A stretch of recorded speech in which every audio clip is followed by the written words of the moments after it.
Do you continue to discover new ideas and themes within the text you teach? Every time. Every time. Gravedigger number one had a bit of a class interpretation. He felt that it was because she was gentry that she was given Christian burial.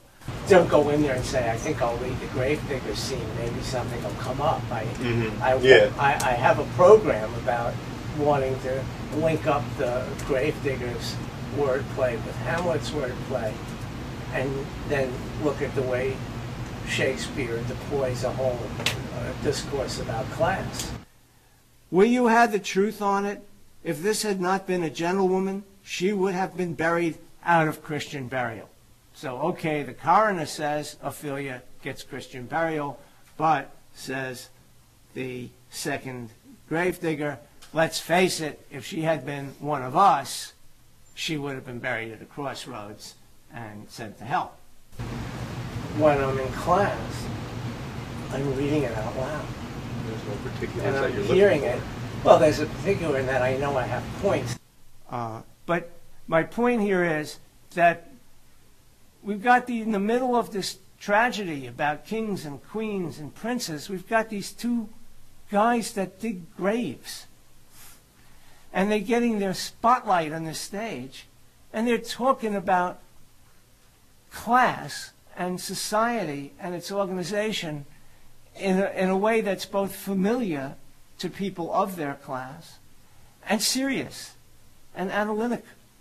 And as we're about to find out, one of the Gravediggers is the only person other than Gertrude who has half a chance talking to Hamlet, whose mastery of language, whose understanding, allows him to go one-on-one with Hamlet. It's less about modeling as it is about understanding all the things you said as implicit choices, and making as many of those choices as possible explicit. In other words, taking all the things that are the way they are because that's the way they are, and having as many of those as possible become things that are the way they are because I accept that that's the way they are. That I hear this, the world is speaking through me, and I can either accept or reject what it says. I don't have to just take it all for granted.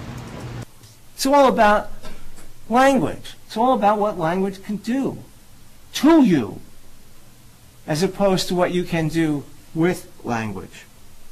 What is the most important thing you would like a student to learn from taking your class? If I knew that would sort of ruin everything for me. If we had the wherewithal to look at everybody and imagine that person as in the grave as a plaything for gravediggers, we'd have a different world. We would have to ask ourselves, was it worth the pain his mother suffered to give birth for him to end up a skull kicked around by a sexton? I don't want you to finish the class discovering something about me or my world or Shakespeare's world or Milton's world. I want people to leave the class discovering something about them and their world. And if I knew what it was in advance, it would be fake.